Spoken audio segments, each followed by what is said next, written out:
On m'a opéré les yeux, je suis devenue une jolie personne, et tout d'un coup, tout ça me tombe sur le nez. Je prends tout. Et si, avant de mourir, Mylène de Mongeau avait décidé de tout révéler sur son histoire avec Jean-Paul Belmondo.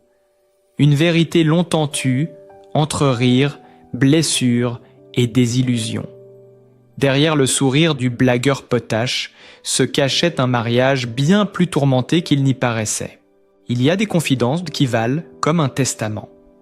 Avant de s'éteindre, Mylène de Mongeau a laissé derrière elle bien plus que des films et des rôles marquants. Elle a légué des mots sincères, empreints de nostalgie et d'une vérité longtemps gardée. Parmi ses souvenirs, celui de Jean-Paul Belmondo occupe une place particulière, à la fois lumineuse et douloureuse.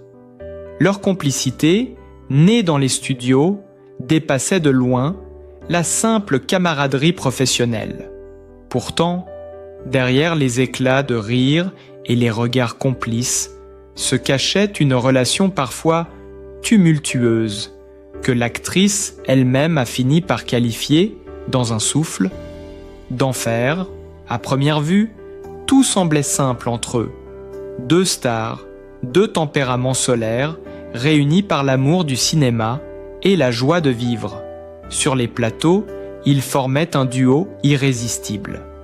Belmondo, toujours prêt à plaisanter, à détendre l'atmosphère. Mylène, gracieuse, vive, espiègle. Ensemble, ils donnaient l'image d'un couple d'amis inséparables, unis par une affection sincère et une admiration mutuelle. Mais avec le temps, les souvenirs se teintèrent de nuances, et Mylène de Mongeau, avec la franchise qui la caractérisait, n'a pas hésité à évoquer l'envers du décor. Elle l'appelait tendrement le blagueur potache. Il ne manquait jamais une occasion de déclencher un rire, même au moment le moins approprié. Sur les tournages, il aimait surprendre, provoquer, déstabiliser. Il adorait vous embrasser avec de l'ail dans la bouche, juste pour voir si vous alliez faire la tête, confiait-elle en riant. Ce souvenir, cocasse et attendrissant, dit tout de l'homme qu'était Belmondo. Joueur, imprévisible, généreux. Mais derrière ce masque de légèreté, il y avait aussi un tempérament de feu, une force brute qui, parfois, pouvait étouffer ceux qui l'aimaient. Mylène de Mongeau ne cachait pas que vivre ou travailler avec un tel homme relevait du défi. Belmondo, c'était l'énergie pure, le besoin constant d'action, la vitalité sans repos. C'était un soleil, mais trop proche, il pouvait brûler, disait-elle dans un de ses derniers entretiens. Elle admirait son charisme, sa force, sa présence. Mais elle reconnaissait aussi combien cette intensité pouvait devenir oppressante. Entre eux, la relation oscillait entre tendresse et épuisement, entre fascination et exaspération. C'est cette dualité qu'elle évoquait en parlant d'un enfer, non pas au sens de la douleur, mais de la démesure. Celle d'un homme impossible à contenir. Lorsqu'il s'est éteint en septembre 2021, elle a ressenti un vide profond. J'ai perdu quelqu'un de rare, un ami. Un vrai, avait-elle déclaré, émue, sur les ondes de France Bleu Mayenne. Elle se souvenait de leurs éclats de rire, de leurs disputes, de leurs réconciliations, de ces moments suspendus où la vie semblait n'être qu'un jeu. C'était un homme délicieux, avec qui j'ai beaucoup ri, disait-elle simplement. Dans sa voix, il y avait la douceur des souvenirs partagés, mais aussi une tristesse muette, celle de savoir que le temps emporte tout, même les plus belles complicités. Ce qui liait Mylène de Mongeau à Belmondo, c'était avant tout une forme de reconnaissance mutuelle. Deux acteurs, deux générations dorées du cinéma français, deux êtres passionnés qui ont connu les mêmes excès, les mêmes vertiges de gloire. Ils partageaient ce goût du vrai, du travail bien fait, du public. Belmondo, disait-elle, n'a jamais triché. Il jouait avec son cœur. Et c'est sans doute ce qui la touchait le plus. Derrière la star planétaire, elle voyait l'homme, simple et tendre, celui qui, malgré le succès, n'avait jamais cessé d'aimer la vie comme un enfant. Leur lien, forgé dans la lumière des projecteurs, s'est prolongé bien au-delà des caméras. Même après leur tournage, ils restaient en contact, échangeant des mots, des souvenirs, des rires.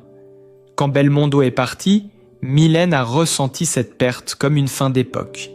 « C'est tout un pan de ma vie qui s'en va avec lui », confiait-elle. Et 1 an plus tard, le destin les réunissait à nouveau. Le 1er décembre 2022, Mylène de Mongeau s'éteignait à son tour, laissant derrière elle une carrière exemplaire et une humanité désarmante. Si la vie ne les a pas unis pour toujours, la mémoire, elle, a fait le reste. Aujourd'hui encore, lorsqu'on évoque Mylène de Mongeau, le nom de Belmondo n'est jamais loin, comme 2 étoiles qui continuent de briller, côte à côte, dans le ciel du cinéma français. Ils symbolisent une époque révolue, celle d'un cinéma sincère, artisanal, porté par des personnalités entières, authentiques, parfois excessives, mais toujours vraies. À travers ses confidences, Mylène de Mongeau nous rappelle que les grandes légendes ne sont pas faites de perfection, mais d'imperfections assumées. Elle a osé dire la vérité, même celle qui dérange, celle d'un amour d'amitié parfois épuisant, mais sincère. Ce mariage d'enfer qu'elle l'évoquait avec humour et tendresse n'était pas une histoire de douleur, mais une histoire d'intensité, de feu et de complicité. Aujourd'hui, en revisitant leurs souvenirs, on ne retient pas la fatigue ou les désaccords, mais les rires, les regards, la joie d'avoir partagé un bout de vie avec quelqu'un d'unique. Car au fond, ce que Mylène de Mongeau a voulu transmettre avant de partir, c'est cela. La beauté des rencontres qui marquent une existence, même lorsqu'elles la bousculent. Et peut-être est-ce là la leçon la plus touchante de cette histoire. Les plus grands artistes sont ceux qui, comme eux, ont su aimer la vie jusqu'à l'excès, en rire jusqu'à la fin, et laisser derrière eux des souvenirs qui continuent de nous émouvoir. Si vous aussi vous avez aimé cette époque, ce cinéma et ces êtres d'exception, partagez leur mémoire. Parce que certaines histoires, comme celle de Mylène de Mongeau et Jean-Paul Belmondo, ne devraient jamais s'éteindre. Il y a des adieux qui semblent impossibles à prononcer. Quand Jean-Paul Belmondo s'est éteint, en septembre 2021, c'est une part entière du cinéma français qui s'est effacée. Mais pour Mylène de Mongeau, cette disparition avait une résonance bien plus intime. Ce n'était pas seulement un grand acteur qui s'en allait, c'était un ami, un complice, un fragment de sa propre histoire. Leur relation, forgée dans la lumière des projecteurs, avait résisté au temps, aux carrières et au silence. Entre eux, il n'y avait pas besoin de mots pour comprendre. Un regard, un rire, un souvenir suffisaient. Lorsqu'elle apprend la mort de Belmondo, Mylène de Mongeau est bouleversée. Sur France 2, elle accepte de lui rendre hommage, la voix nouée, les yeux humides. Ce jour-là, face à la caméra, elle ne joue pas. Elle parle avec le cœur. On n'a pas beaucoup travaillé ensemble. On n'a fait que 2 films ensemble. Mais on était très très amis. J'ai toujours aimé cet homme-là. Ces quelques phrases, prononcées avec pudeur, contiennent toute la tendresse d'une femme qui dit adieu à un ami de toujours. Le ton est doux, mais chargé d'émotion. Ce n'est plus la comédienne qui s'exprime, c'est la femme derrière l'actrice, celle qui a partagé les rires, les doutes et la fatigue d'un tournage, celle qui a connu l'homme derrière la légende. Elle se souvient de Tendre voyou, ce film où il partageait l'affiche, entre séduction et ironie. Le tournage avait été ponctué de fous rires, d'improvisation, d'instants suspendus. Belmondo y était déjà le bébel que tout le monde aimait.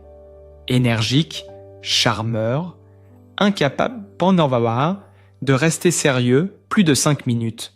Il avait ce don de transformer les journées ordinaires en aventures, confiait-elle. Avec lui, chaque scène devenait un jeu, chaque pause, un moment de camaraderie.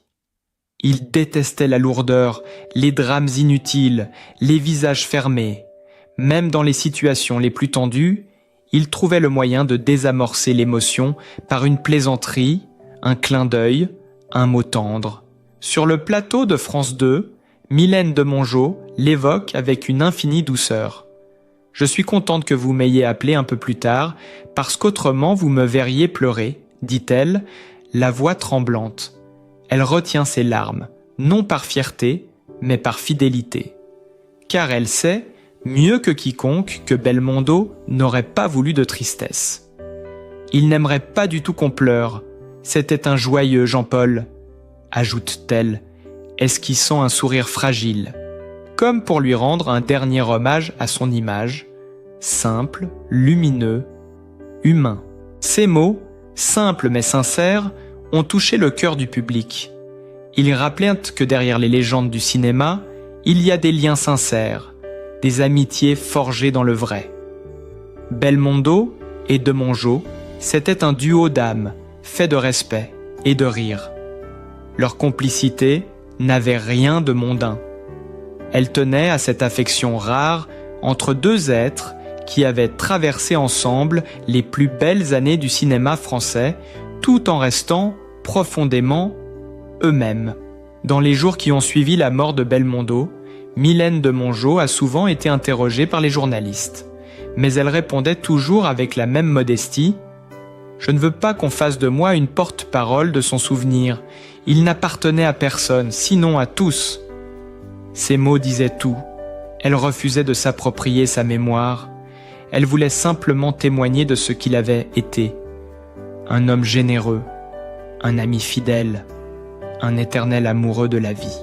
Pour elle, Jean-Paul Belmondo n'était pas seulement le héros de L'Homme de Rio ou de Pierrot le Fou, mais un être profondément humain, drôle, tendre, parfois maladroit, toujours sincère.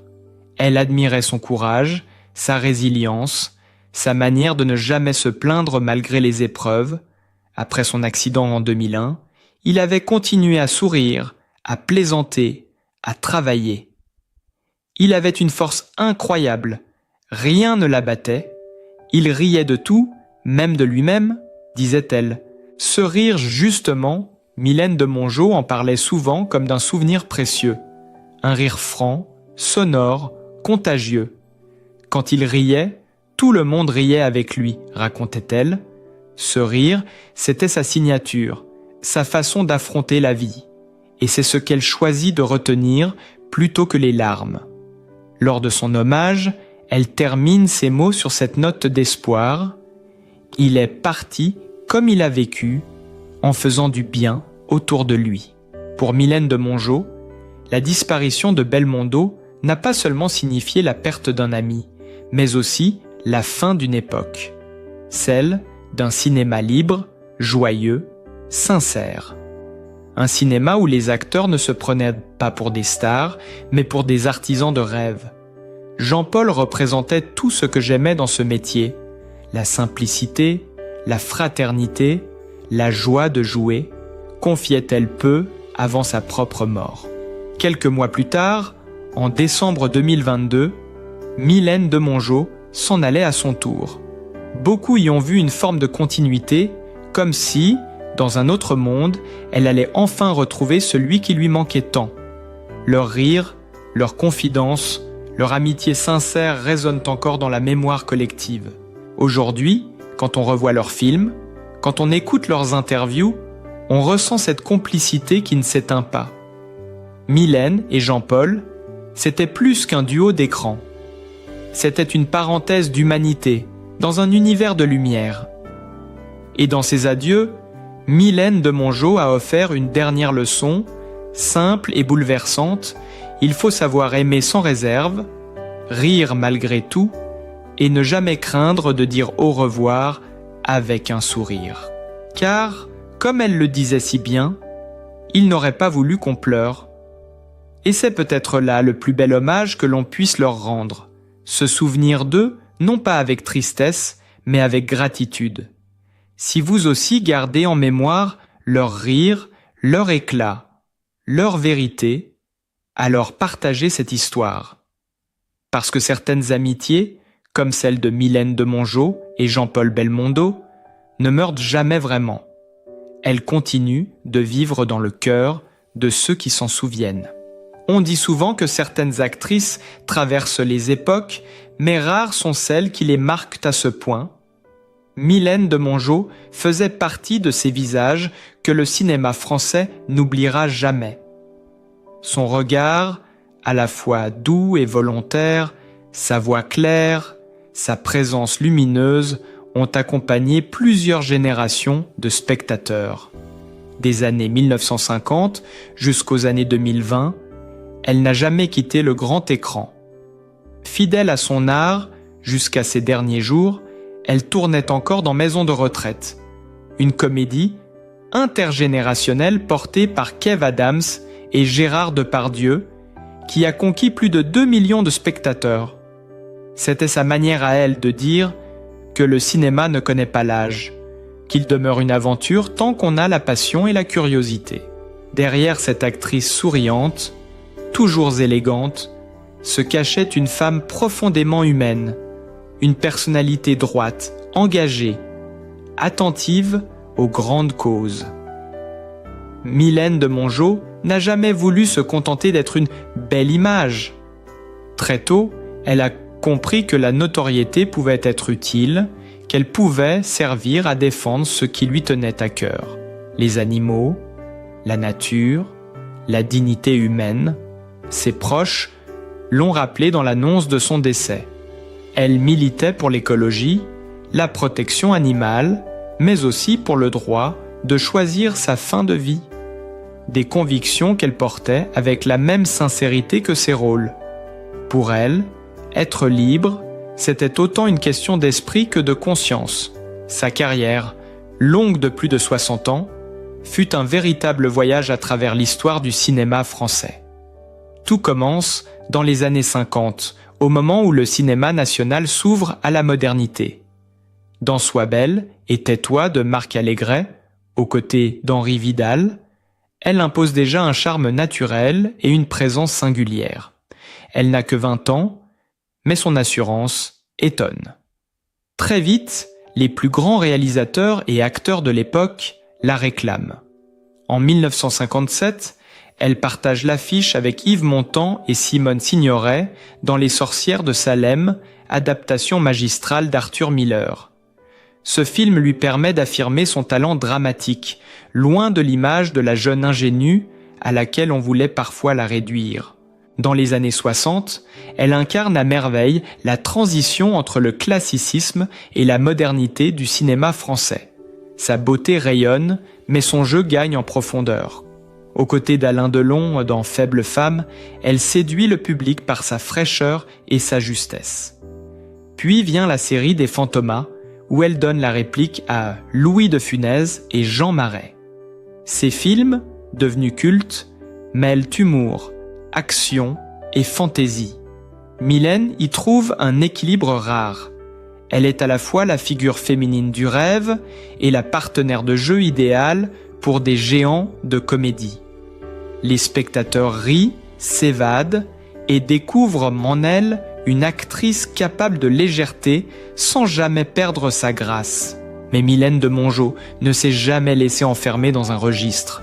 Elle pouvait passer d'un rôle dramatique à une comédie populaire avec une aisance déconcertante. Chaque personnage semblait habité par une vérité intime, par une part d'elle-même. Elle disait souvent « J'ai appris à jouer en observant la vie ». Cette simplicité faisait d'elle une actrice profondément attachante. On la sentait sincère, entière, incapable de tricher. C'est sans doute pour cela qu'elle était restée dans le cœur du public. Au fil des décennies, elle a côtoyé les plus grands. Jean Gabin, Lino Ventura, Michel Serrault, Michel Galabru et tant d'autres.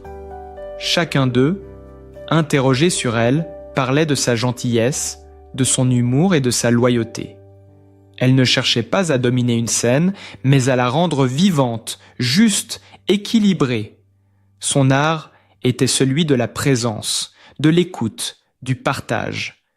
C'est cette humilité qui a forgé sa longévité. Et puis, il y avait Jean-Paul Belmondo. Un lien particulier, fait d'amitié et d'admiration mutuelle, ils se retrouvaient comme deux enfants dans un monde de lumière. Leurs échanges, pleins de rires et de complicité, symbolisent toute une génération d'artistes unis par la passion du métier. Pour elle, Belmondo représentait le cinéma français dans sa plus belle expression, généreux, humain, joyeux. Elle n'a jamais cessé de parler de lui avec émotion, même après sa disparition. Dans ces dernières années, Mylène de Mongeau aimait se définir comme une privilégiée qui a eu la chance de faire ce qu'elle aimait toute sa vie. Elle savait que le temps avait passé, mais elle n'en avait pas peur. Elle continuait de tourner, de rire, de s'engager.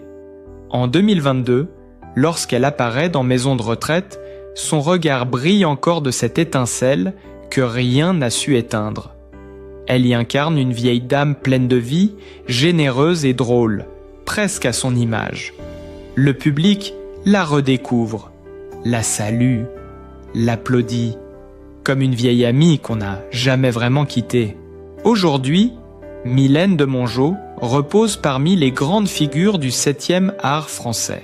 Son nom évoque une époque, mais aussi une manière d'être.